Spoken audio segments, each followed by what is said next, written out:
Hello, welcome to this St. Peter Mancroft reflection. I'm Catherine Waddams, one of the lay ministers here, and this is one of our brief reflections each week, part of our 1 o'clock events each weekday. Today I want to talk about death and taxes. Benjamin Franklin coined this phrase 235 years ago, commenting on the then new US Constitution. Seems particularly relevant today for all sorts of reasons. He said, "Our new constitution is now established and has an appearance that promises permanency. But in this world, nothing can be said to be certain except death and taxes." Both death and taxes are in the news this week, with MPs voting on Friday on the Terminally Ill Adults End of Life Bill, more usually referred to as the Assisting Dying Bill, and the backlash against increased taxes in last month's budget by both farmers and businesses. I've changed my own view on the Assisted Dying Bill, at least for the moment, and it's partly because of its link with taxes. I would describe many of my views as liberal with a small l, in the sense that each of us generally knows better than other people what is best for ourselves. We should especially beware of doing what we think is best for other people against their will. I'm rather appalled at the focus of politics these days on whether any particular policy makes each of us feel better off. Rather, I think the relevant question is whether society as a whole is better off. And in particular, my faith leads me to examine policies in terms of whether things are better for the poorest and the weakest. But for policies which mainly concern an individual, with no obvious adverse effects on others, my starting point is that individual choice should be respected as far as possible. So I started off with a presumption in favour of assisted dying, with proper safeguards against any kind of explicit or indeed implicit coercion.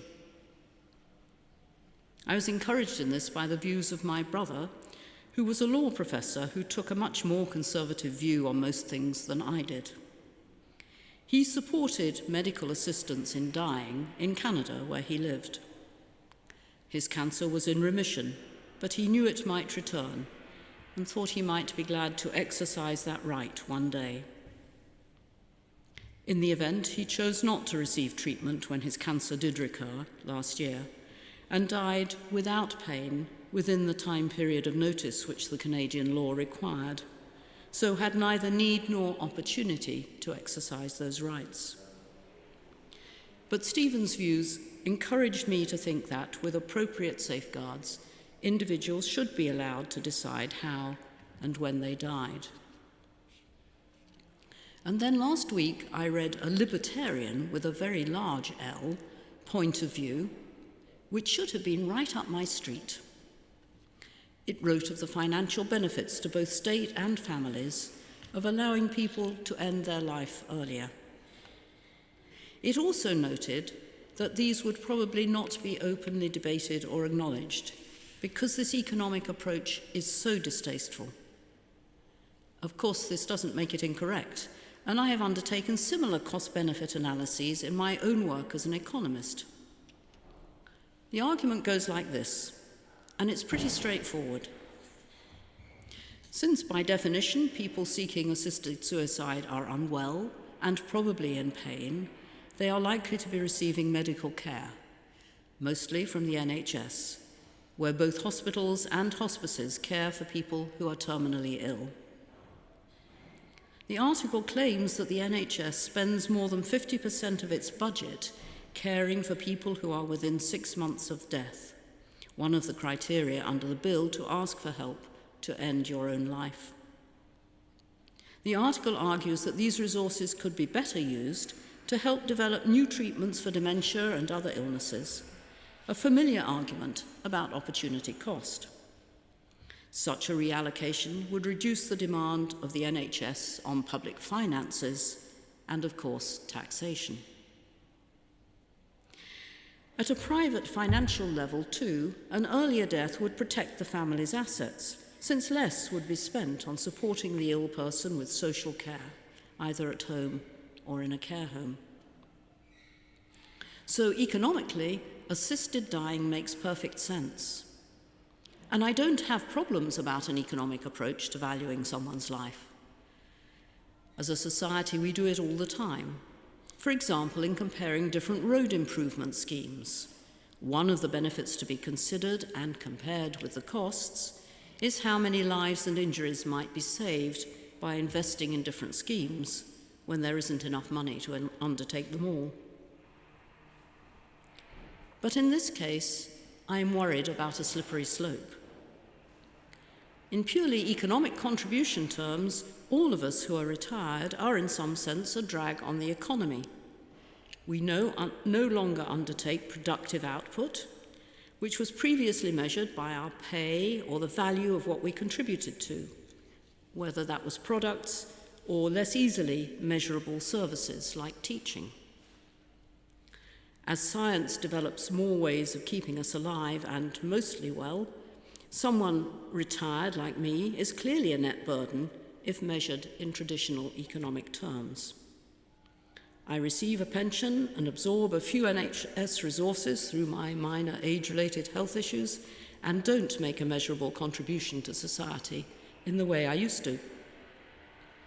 Though I also believe that everyone contributes positively to society, perhaps through work in the household, perhaps as volunteers and good neighbours, and that society as a whole is worse off in many unmeasurable ways if we start saying that some lives are less valuable than others. But if I start to find my life limited through illness and unable to contribute at all, will I start to feel that I am a burden? Without anyone providing any pressure, even if I am told that those around me love me and do not want me to die sooner than the course of my illness will take me, will I be able to abstract and know that my life is worth more than the cost of caring for me? Theologically, the issue seems quite complicated too. The Church's traditional line is that God gives us life, and it is up to God when it ends. But it is difficult to make that compatible with modern medicine, which clearly enables us to prolong life far beyond what was possible for our grandparents and great-grandparents. God has also given us, through science, more options and more responsibility for how we exercise them. The archbishops speak of vulnerable people feeling an obligation to ask for help to die, so that what is offered as an exercise of individual freedom becomes a burden rather than an opportunity. Permission slips into duty, as they put it. They call instead for more palliative care, community support services, and mental health provision, all of which are quite desperately needed independently of this bill, and all of which cost rather than release money back to taxes. So I've changed my mind on the bill to be debated on Friday and feel these issues need to be more widely acknowledged with an open debate before legalising assisted dying. That may eventually prove to be the best compromise between individual freedom and social pressure. But I'm not sure these aspects of the debate have been fully explored yet. Jesus' ministry and calling to us demonstrate a special place for the vulnerable and apparently unproductive and less celebrated in society. This focus on the marginalised needs to inform our discussion, alongside compassion for the individual, on these personal and social aspects of death and taxes. Thank you for listening. Do join us for events in church. There's a leaflet about Advent and Christmas services at the back of church and on our website.